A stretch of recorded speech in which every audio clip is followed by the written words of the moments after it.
Buggy sound engine. The audio for the Buggy was challenging because we wanted it to feel like a really powerful vehicle that's driving along at super high speed, even though the maps aren't really big enough to support that. And the Buggy doesn't really leave first gear, and it has a top speed of maybe 35 miles an hour. Now, in our defense, 35 miles an hour is still pretty fast, especially back in 2004. In addition to the speed, the driving inputs are really simple. So with a keyboard as your target input device, the player's controls are basically binary. So the Buggy's either accelerating or not accelerating, it's turning fully in one direction or not. So essentially, we need to create all this audio complexity to represent a simulation where the complexity doesn't actually exist. So we build a fake engine for the Buggy's audio. It's got its own transmission, and we combine the player's inputs with data from the physics simulation. We measure the torque on each simulated wheel, whether it's spinning or making contact, and we create a set of looping sounds and then carefully blend between them as the fake engine shifts gears in response to the wheel data. And we just basically kept trying different things. We added more complexity, we did some fine-tuning until the Buggy just feels more fun and sort of rewards you for that feeling of going fast. And most players, they don't really comment on it other than saying the Buggy sounds good, and to us that's the success, given the amount of craziness that was going on under the hood. Thumpers. Whenever possible, there's a lot of value in players feeling like they figured something out on their own. It makes the world feel more alive, rather than just a series of gameplay elements lined up for the player. If we can accept the risk that some percentage of players might miss an element entirely, we can take a more subtle approach. We took this approach with Thumpers, designing setups that players are likely to encounter but aren't forced to engage with. There are plenty of visual and audio cues, as well as inline reactions, to help the player understand what's happening. It doesn't guarantee all players will figure it out, but playtesting showed that most did.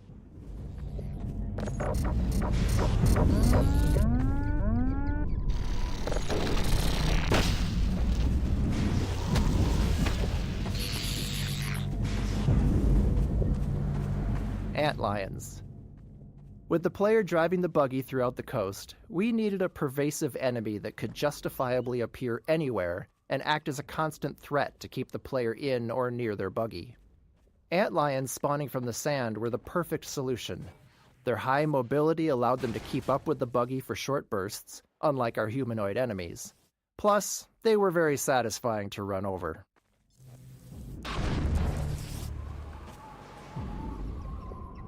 Coast. We wanted a wide open section of the game for the Buggy, but we still needed a way to constrain the player's movement. Choosing a coastline gave us a natural boundary along one side of the map while still feeling open and expansive. It also helped visualize the effects of the Combine's extraction of Earth's resources. Playtesters still tried to swim out to sea, so we added leeches to deter them. The leeches couldn't be a real avoidable enemy that players felt they could fight, so they're a bit magical. Players generally understood that they were pushing the game's boundaries, so we didn't overdevelop them.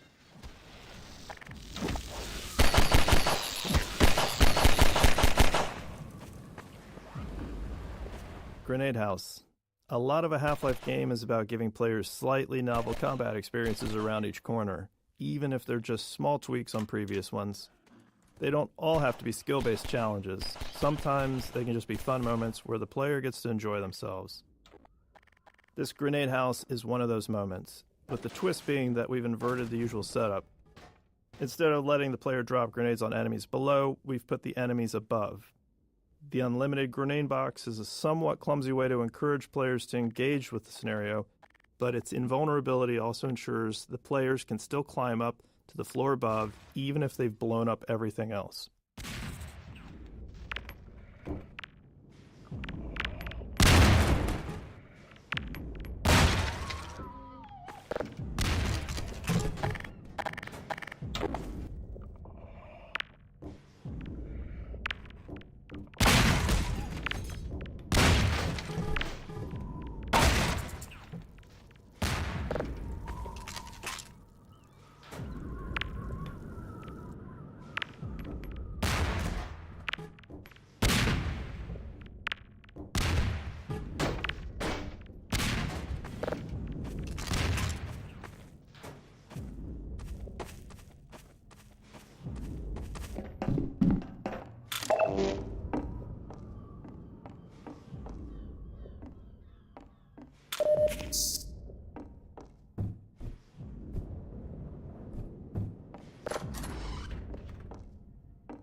Antlion design. In some of the earliest design work for the game, we had plans for multiple core alien races, with the Combine being just one of them. One of the other races was a religious insectoid species, and antlions were part of that. Later, as we developed Coast, we started viewing them more as pests that came through the Zen portals, along with headcrabs and other creatures. While they aren't actually from Zen, they infest the corners of any world they enter, a lot like cockroaches. Buggy sound design.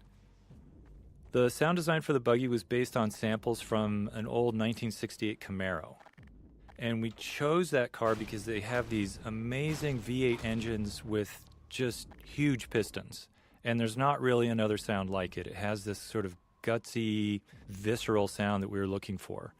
The transmission also has this really wonderful mechanical whine when it stops accelerating. And that combination felt really responsive within this basically binary input system that we had to work with. So the fake engine transmission wasn't modeled after a real-world car. Instead, it was just designed as a simple system to reward the player for holding down the accelerator. So it's like a looping escalator that produces a rising tone, constantly building tension and shifting gears whenever the tone needs to restart. And since the player would quickly run out of space in our relatively small maps, the goal was just to make accelerating fun for a short period of time. Open world loot. The openness of Coast introduced a new problem for us in how we distributed item rewards. In a Half-Life game, we typically reward players for exploring. If you see the way forward but notice something off to the side, there's probably something useful if you take the time to search. When we first started playtesting our Coast maps, we tucked rewards away in the corners of the outdoor areas. However, this led to a worse experience with the buggy. The wide open spaces meant there were always lots of small areas that looked like they might contain something, and players kept stopping and getting out of the buggy to search. It became tedious and interrupted the fun of the level. So, we removed those scattered rewards, but this raised a new problem. How do we tell the player when it's worth getting out of the buggy? After some thought, we established a rule. Any kind of human construction would always come with gameplay content and exploration rewards, while purely natural areas would be left empty. We couldn't tell players this directly, but it aligned well with their natural assumptions, and we reinforced it consistently with areas like this. Buggy birds. In one memorable Coast playtest, a player returned to their vehicle after exploring a house and happened to see a bird flying past. They yelled at the bird, telling it to stay away from their buggy, complaining that birds often foul up their cars in real life. In our post-playtest discussion, we realized that this was the first time we'd had objects separate from the player that the player actually cared about. We saw it as an opportunity to explore, so we built a system to deliver the moment that playtesters feared. When the player leaves their buggy alone for a while and is out of sight, we spawn a seagull at a random location on the vehicle frame. As time goes on, the seagull spawns poop decals on the car body beneath it, and continues until the player returns, at which point it flies away. Naturally, playtesters wanted to be able to clean their vehicle, so we added the ability to wash the car by driving it into shallow water. It was late enough in development that we already had the tech for all of this, so the feature was quick to implement. It's one of those cases where we know only a small percentage of players will discover it. But if we can implement these kind of details efficiently and have enough of them, most players will encounter at least one.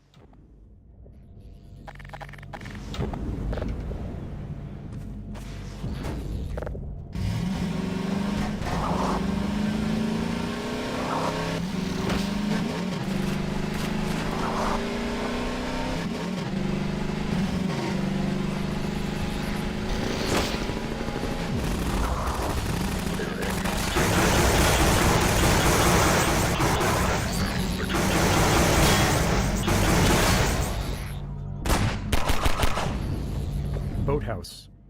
In Half-Life 1, we discovered we could get a lot of value from scenarios where different AI enemies fight each other. It's fun for players to watch them engage, and it's much easier to observe enemy behavior when you're not the one that's being threatened. This first encounter between antlions and Combine soldiers is designed to be a fun opportunity to ram something with the buggy, but it also serves to highlight the thumper. By seeing the soldiers use the thumper to hold off antlions, we hope more players would come to understand its purpose. We liked how the soldiers demonstrated the value of staying near the thumper while engaging with the antlines.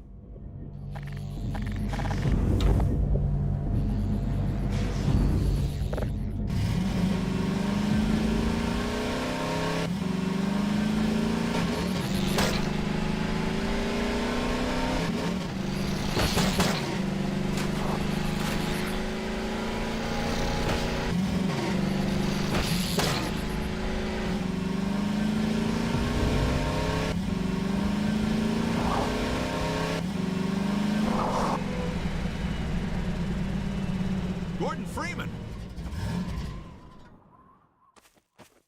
Hurry, get in the basement. We're expecting gunships at any moment. Colonel Cubbage will be glad to see you made it.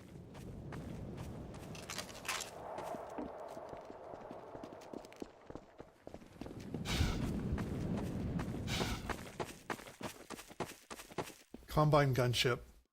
The gunship was an interesting problem. We had a helicopter flight model already and didn't really have time to build something completely new.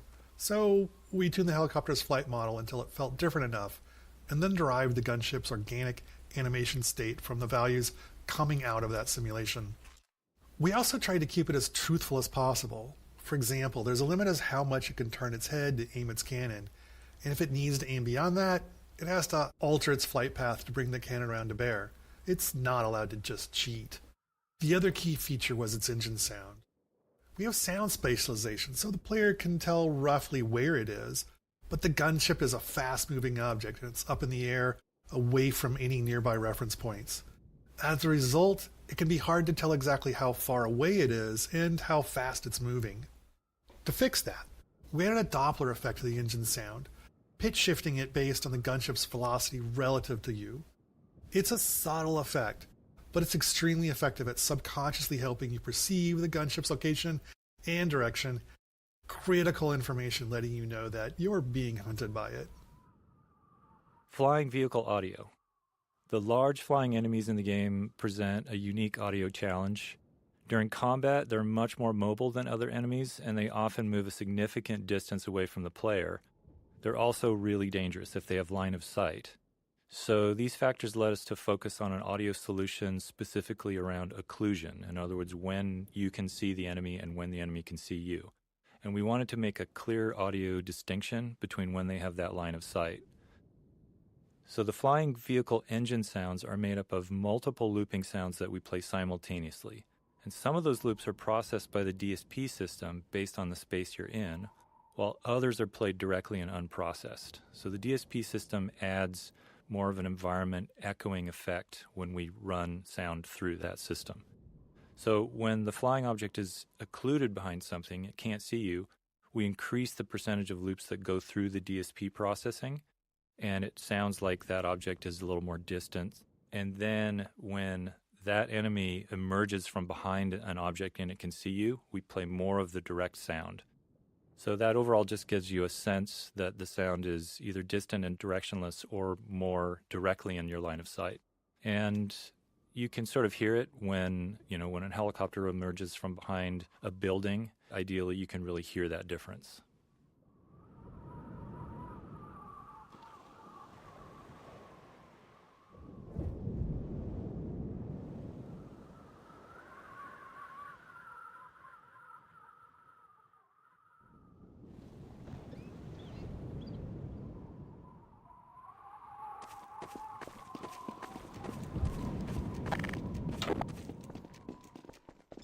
This steerable rocket launcher is our best bet. Odessa Cubbage.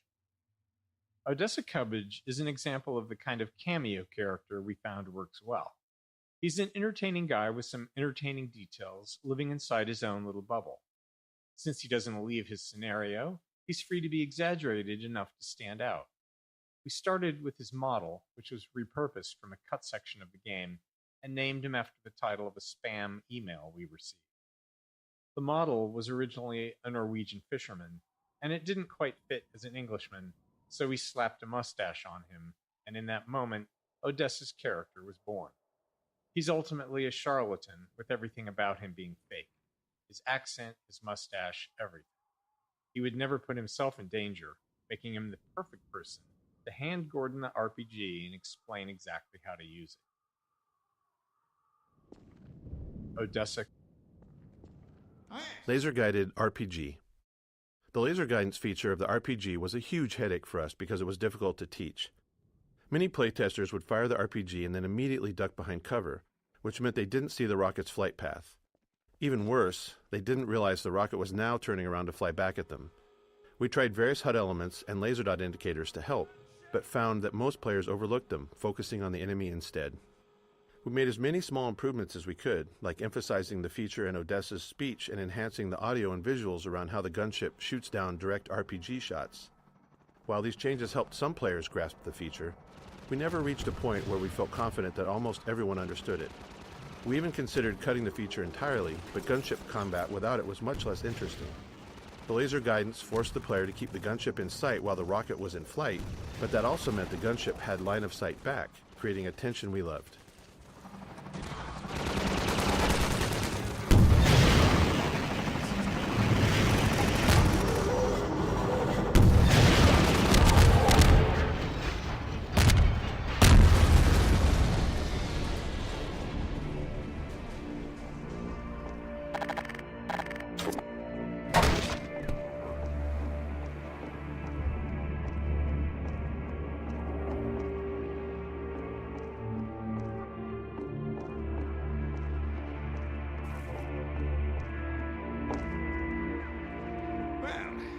That.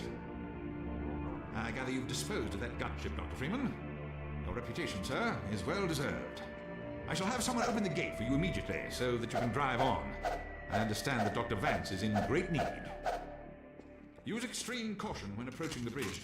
Radio silence from that outpost leads me to believe it has come under Combine control. Still, you're clearly the right man for the job. You'll make it through if anyone can. Farewell.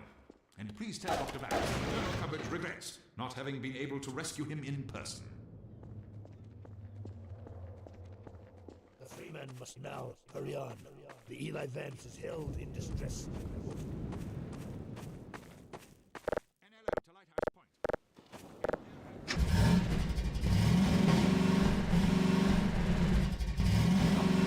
Drive safely.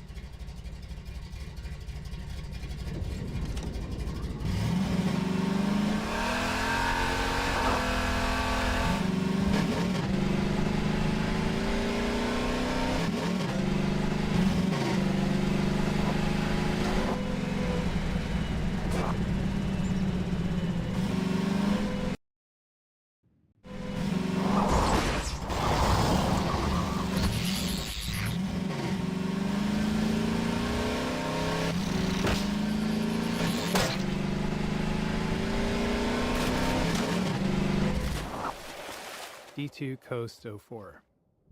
This map was actually the first area of coast that we built, before the crane and other elements existed. The drained seabed and rusted ships were some of the earliest pieces of art direction we developed. Years later, we showcased the map in our 2003 E3 demonstration, though much of the gameplay was still being figured out at the time. As a result, when we began building out the entire coast section, that demonstration became a useful vision for us to work toward. Audio over distance. The large-scale spaces in the coast maps led us to seek an audio solution for how sound changes over distance. So, for instance, in these maps, an enemy can be well over 100 yards away, and their gun should sound different at that range than when it's up close. We decided to store our sounds in a single stereo file with the near sound in the left channel and the far sound in the right channel. And then during playback, we crossfade, or we change the proportion of sound you hear between those two channels based on the player's distance from the sound. And it was a simple solution that worked well. It helped us with memory constraints. You can easily hear it in action. Just listen to how a Combine soldier's gunshots change as you drive towards them.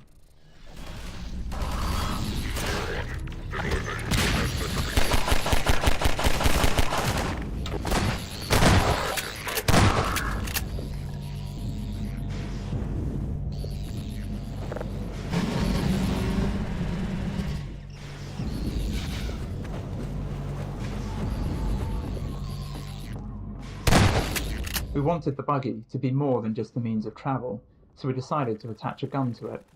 We chose the Tau cannon, a Half-Life 1 weapon we liked but hadn't found a place for it in Half-Life 2. The tower cannon can shoot through walls, which makes it tricky for level design, so we limited it to the coast section.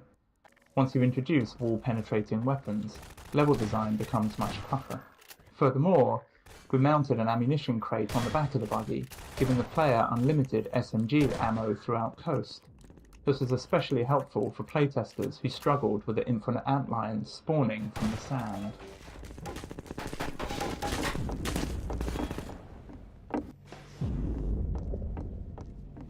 Crane.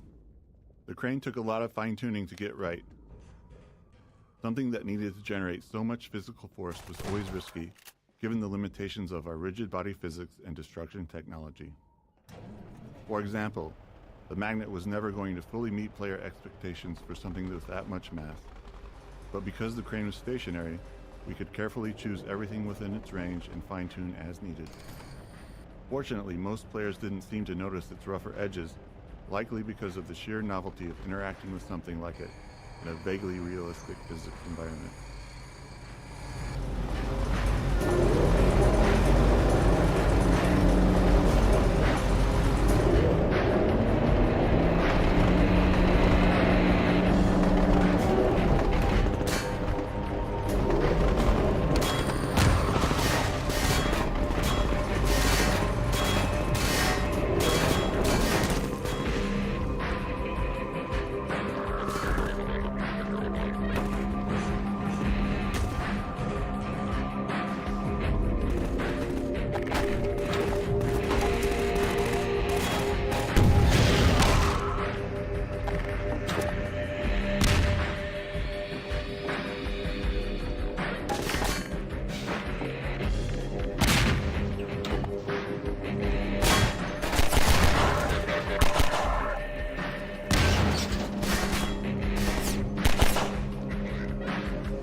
Ramming with the buggy.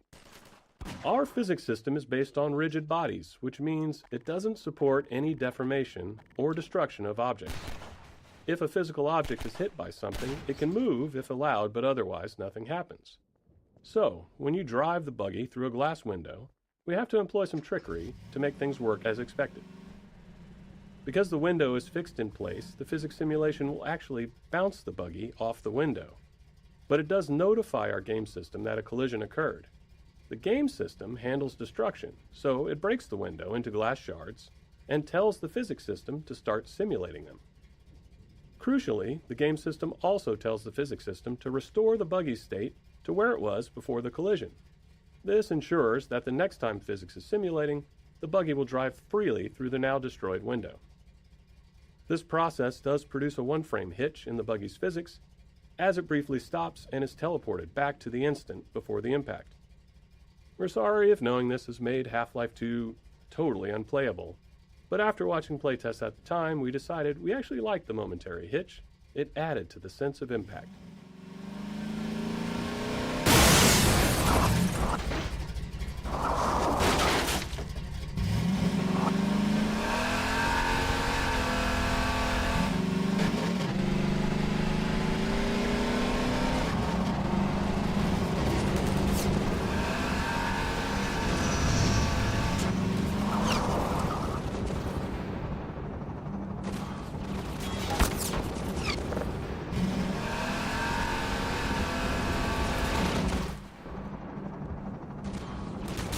Opportunistic moments.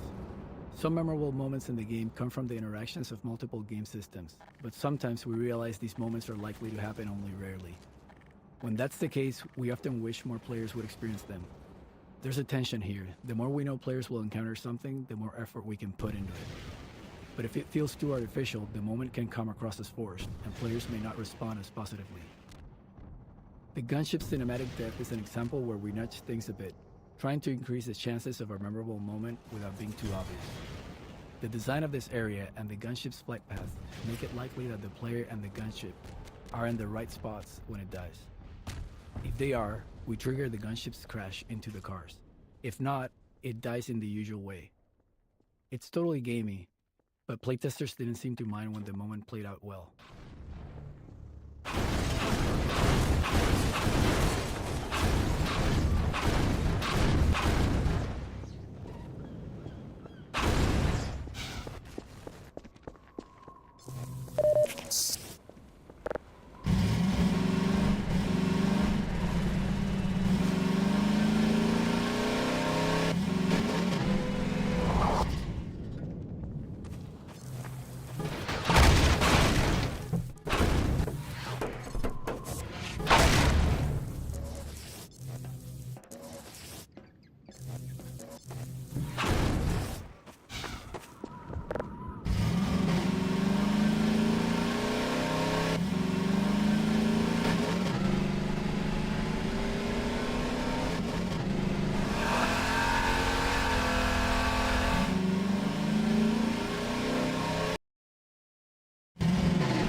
Roller mines.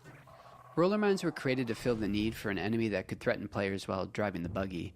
Since the player in the buggy was essentially a fully physically simulated entity, we thought it would be interesting to also have a physically simulated enemy. The Manhack had already shown us how this approach could lead to an enemy with lots of interesting interactions with the world.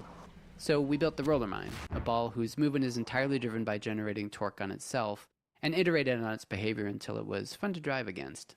Roller mines aren't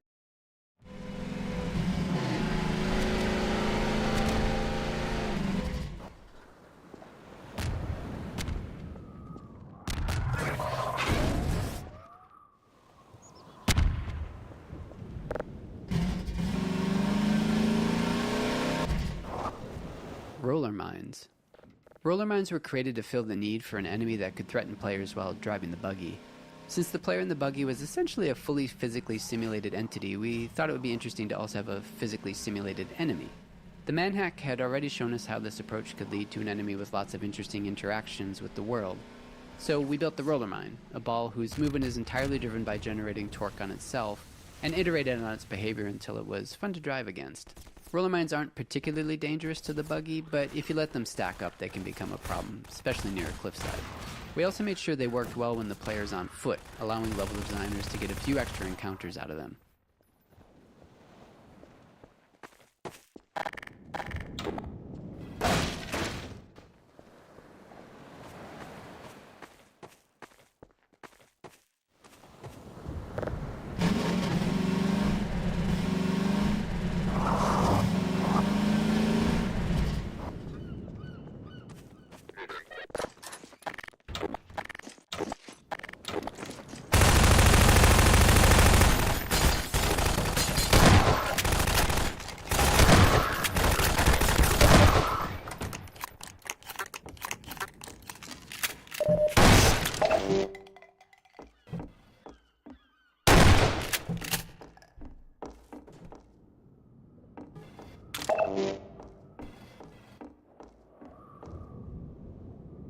Ambush.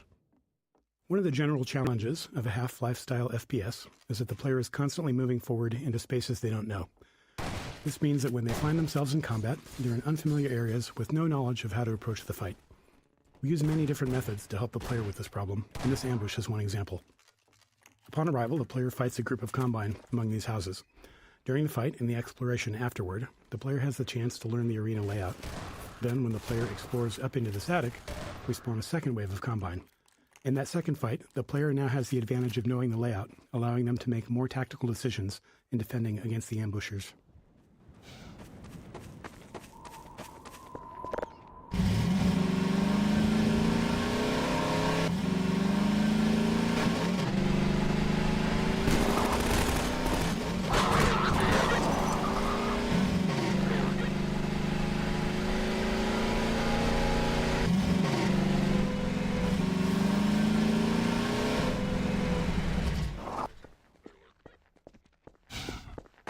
crossbow. This is the player's first opportunity to get the crossbow in the game, and looking back, it's somewhat surprising we didn't gate it. It's entirely possible for the player to drive right past it.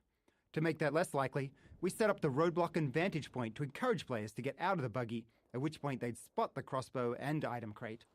Playtesting showed that almost every player stopped and collected the weapon, but this is a case where the difference between playtesting and real play might matter. A playtester who's been playing since the start of Coast may not be as fatigued with exploration as someone who's been playing from the very beginning of the game. So, we placed another crossbow a few levels ahead, directly on the player's path in Nova Prospect.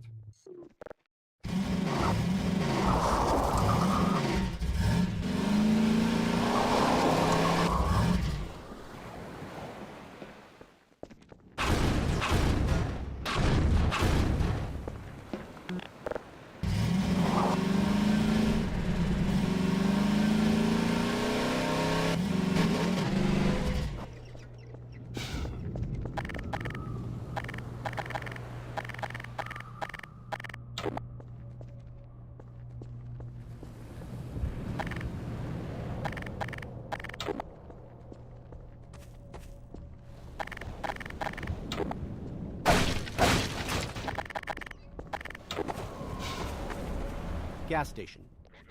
We had grand plans for this encounter. We envisioned building a gas station that the player would fight around, likely igniting the gas tanks and setting fire to everything. We imagined the player driving away from a raging fire, but budget and performance were harsh constraints in 2003, and the station had to keep getting smaller and simpler to fit into Coast's large levels. Our plans for a dynamic fire system didn't materialize, and building it no longer made sense. There's always a limit to how much work we can justify for a single encounter. In the end, the only remnants of our original vision are the explosive gas tanks.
Area portals.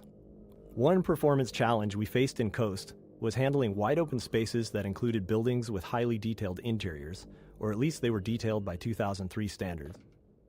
When the player was outside, we wanted to allocate as much of our budget as possible to rendering that space, without losing resources to the building interiors.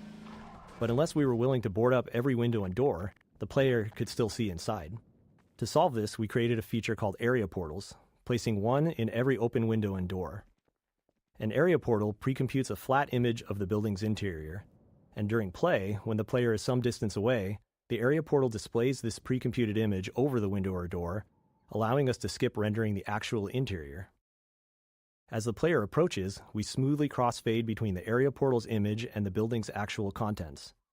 With careful use, area portals helped us to meet our performance goals on Coast, along with the occasional door that closed itself behind you.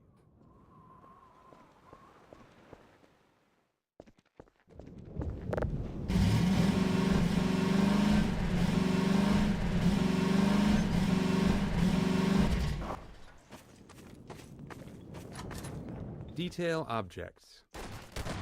Once we had outdoor sections running, it was clear they needed some form of high-frequency detail, so we added small foliage elements, like grass and shrubs, across the displacement terrain.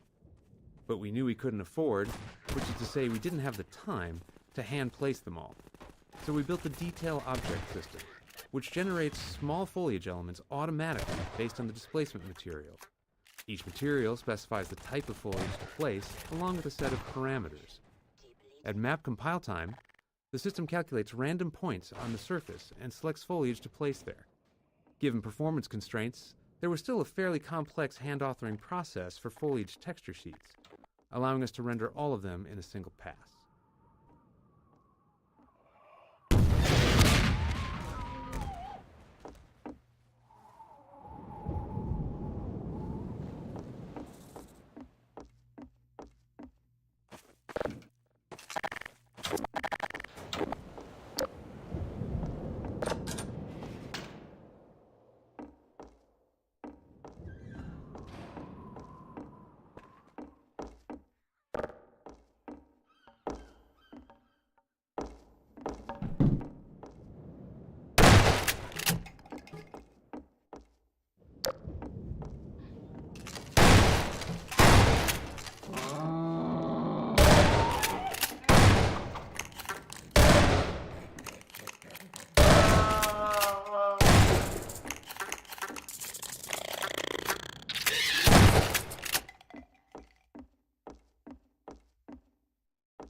The bridge.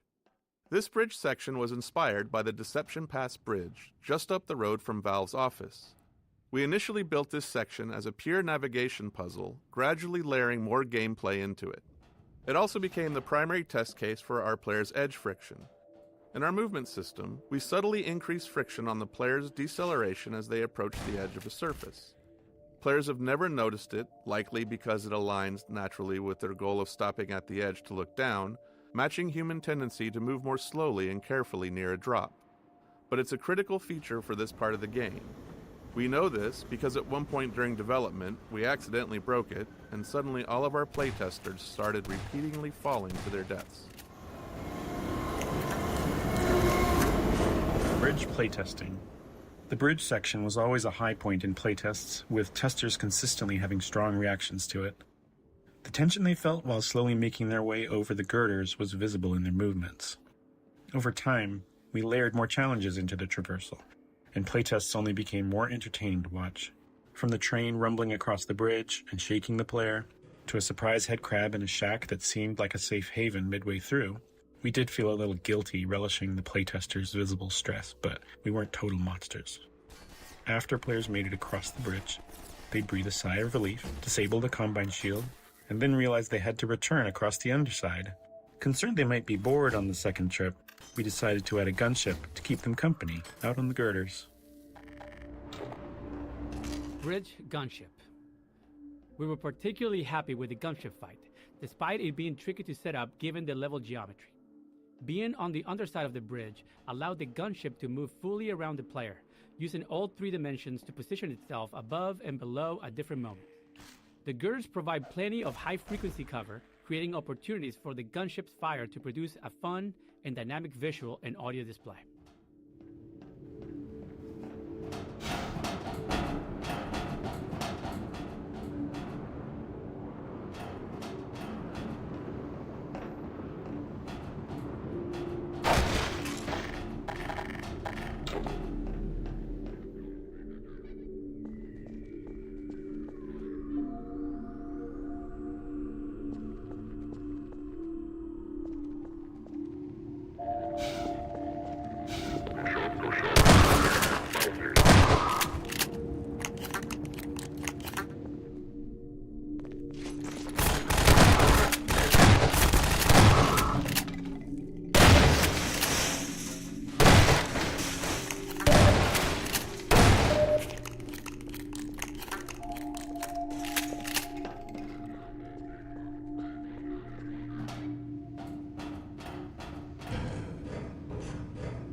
28 transitions later. After stringing together a few levels with dark tunnels as transition spaces, we realized we could subvert player expectations by building another one that appeared to be a transition, but instead contained something else. Like everyone else, we saw it 28 days later in 2002, loved it, and immediately wanted to create an escalating zombie encounter in one of our dark tunnels. It came together quickly, and we were pleased with the result. Years later, we met Alex Garland, the writer of the film. He'd played and enjoyed Half-Life 2, and we confessed that his movie inspired this section. Flashlight power. The decision to have both Sprint and the flashlight share the HEV's suit power was a controversial one in Half-Life 2. Initially, only Sprint used suit power, which made sense as it was meant to be only a short burst of speed. The flashlight, on the other hand, could be used indefinitely. Playtesting revealed an issue. Players often left dark areas without realizing their flashlight was still on. In brightly lit open areas like Coast, our performance budget couldn't support the flashlight being on continuously, so we needed a way to turn it off without player involvement. Limiting its power seemed like a simple solution, with the benefit of adding some tension to dark areas too. The challenge then became, what resource should it use? We already had suit power and didn't want to clutter the UI with a new resource just for the flashlight. We toyed with the idea of other player abilities using suit power, thinking it might be interesting to have players make trade-offs between them. This is a good example of game design often being about choosing between imperfect solutions. We didn't love the idea of Sprint and flashlight sharing a resource, but we also didn't want multiple resources cluttering the UI. In Episode 2, with no plans to add anything else that consumed suit power, we ultimately decided to give the flashlight its own separate resource.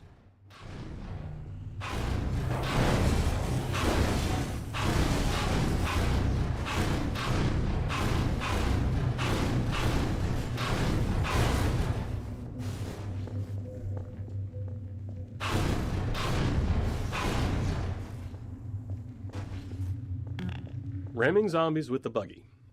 As human beings, we have expectations for our physical world, as mentioned a few times in this commentary. One of those expectations is, if you hit a zombie with your car, it should get absolutely booted into the air. But getting this effect in-game isn't as straightforward as it is in the real world. For performance reasons, enemies like the zombie use a simplified collision box during gameplay. This is a box that fits snugly around the zombie with no part of the model sticking out. But when the zombie dies, it's converted into a ragdoll with more accurate, per-limb collision boxes, though this is more expensive to simulate. This change in collision representation adds further complexity when you ram a zombie with the buggy, beyond just the frame hitch. When the buggy first collides with the zombie, it touches the zombie's simplified collision box. The game then kills the zombie, converting it into a ragdoll that the physics system begins to simulate. Now, with more accurate per-limb collision, the closest part of the zombie may be several inches away from the buggy. As a result, the next time the physics system simulates, the zombie starts falling from gravity because the buggy is no longer pushing it. While it's only a short moment before the buggy reaches the zombie again, this small discrepancy made ramming zombies unsatisfying. They often fell out of the player's view. To fix this, we saved the force the zombie's collision box received when hit by the buggy, and applied that same force to the ragdoll after conversion. We also added a slight upward force to the ragdoll, launching it a bit. With these tweaks, zombies reliably folded over the front of the buggy when hit, which better matched player expectations.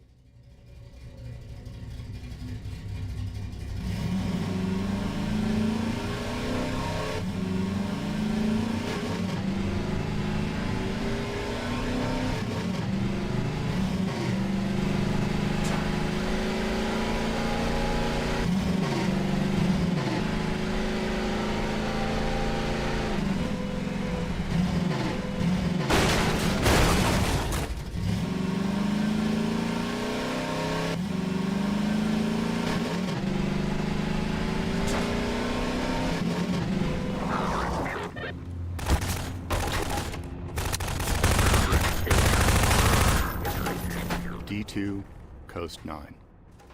Late in Coast development, we reached a point where our game code was far enough ahead of our level design that our gameplay programmers were looking for more code to write and new tasks that could help Half-Life 2 ship.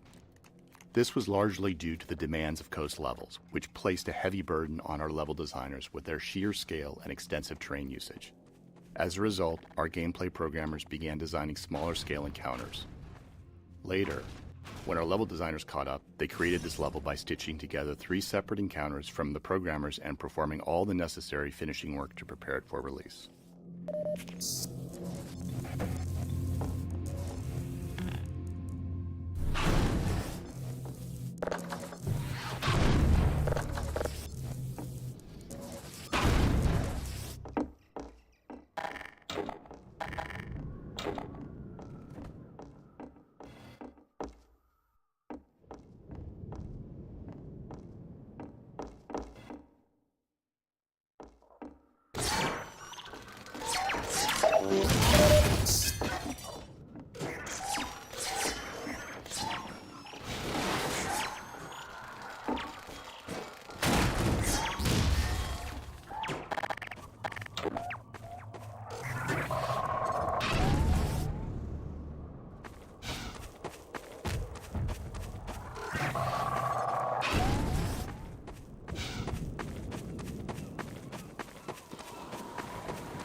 With the increased density of objects in Half-Life 2's gameplay spaces, we thought it would be interesting to have players search for a specific item, especially if there was some logic to where it might be found.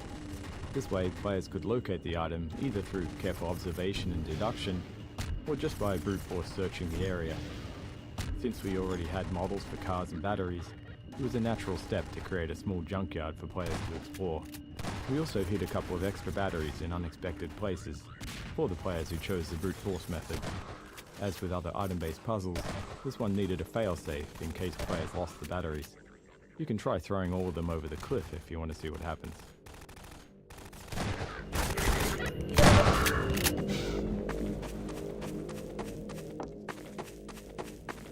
Battery finding. With the increased density of objects in Half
They're looking for your car.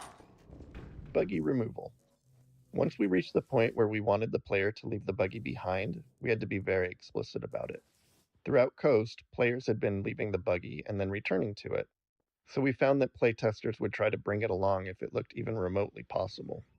This small garage scene primarily exists to signal clearly that the player is done with driving and will be proceeding on foot. Here come the dropships. Performance constraints. For the final Coast arena, we envisioned a big finale where the player and a squad of citizens would hold out against waves of combined soldiers, culminating in a gunship battle. Unfortunately, the computational cost of having soldiers and friendly allies moving around on terrain meant that the battle kept being scaled back to fit within our performance budget. By the time we were down to featuring only a single squad of soldiers at any given time, we were already late in development. Too late to make large-scale changes to the arena to accommodate more enemies, we had to redesign the flow of the fight to keep the number of soldiers to a minimum. Dropship deployment. Deploying soldiers from the dropships was tricky, as it required NPCs to spawn inside another solid object. To get them into the open where they could start navigating normally, they immediately play an animation that has them leaping out of the container the moment they spawn. Once that was working, we encountered another issue. Savvy players would simply just wait outside the container and shoot the soldiers during their exit animation. To counter this, we added a turret to the container to defend the soldiers as they exit. It doesn't fully prevent a player from taking advantage, especially if they're using an indirect weapon like a grenade or something, but that felt realistic and like a true-to-life countermeasure someone thinking strategically might take.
his medkit.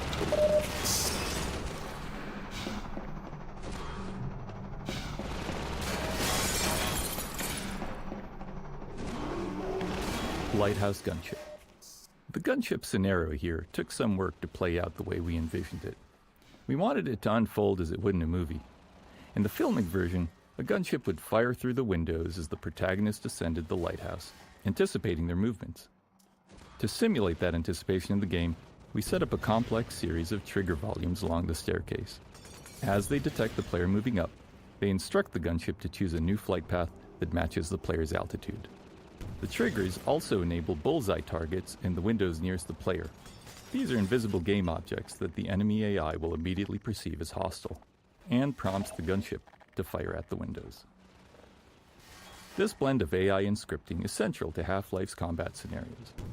The AI manages the general, adaptive behavior of the NPCs, while the scripting customizes each scenario's unique requirements.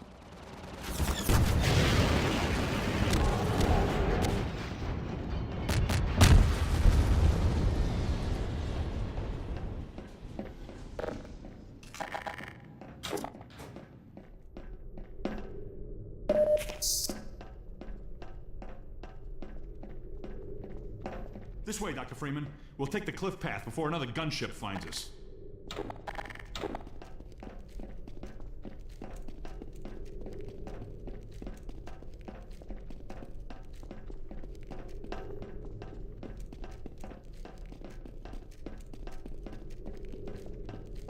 Right along here. And watch your step.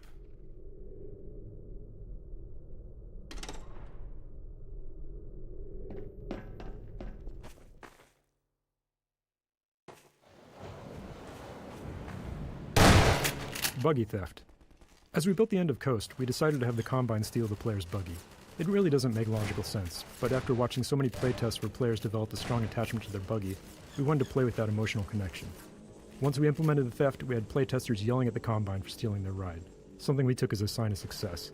The soldier firing down from the cliff top is simply there to draw the player's eye up, triggering the look target and spawning the dropship with the buggy. Watching it now 20 years later, we're struck by how ridiculous it all is.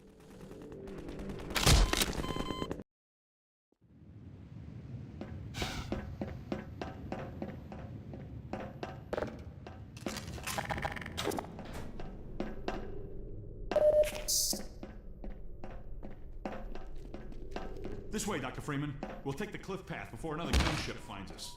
Major fracture detected. All right, Dr. Freeman. Come with me before another one comes.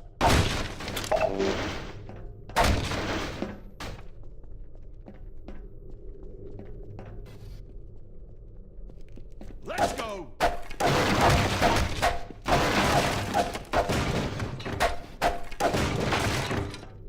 Right along there. And watch your step.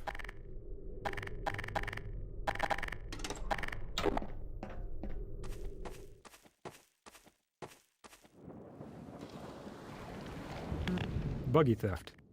As we built the end of Coast, we decided to have the Combine steal the player's buggy. It really doesn't make logical sense, but after watching so many playtests where players developed a strong attachment to their buggy, we wanted to play with that emotional connection. Once we implemented the theft, we had playtests.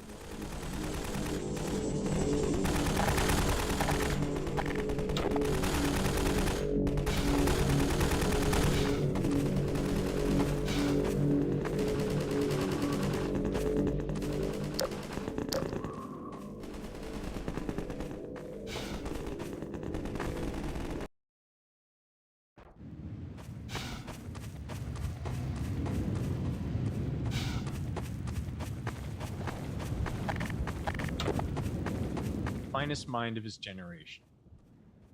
Here is another small interstitial scene that ended up working well. The only requirement for this moment was to teach the player to stay off the sand. With prior scenes, we were still focused on simply making them function. But by the time we got to this one, we were becoming more comfortable and started enjoying the process of putting extra thought into these moments. In doing so, we pushed the characters beyond being mere signposts, creating something more interesting and entertaining. After release, Laszlo went on to develop a larger-than-life following, reminding us how hard it is to predict what players will hold on to. I'll stay with him a while. There's something I have to do.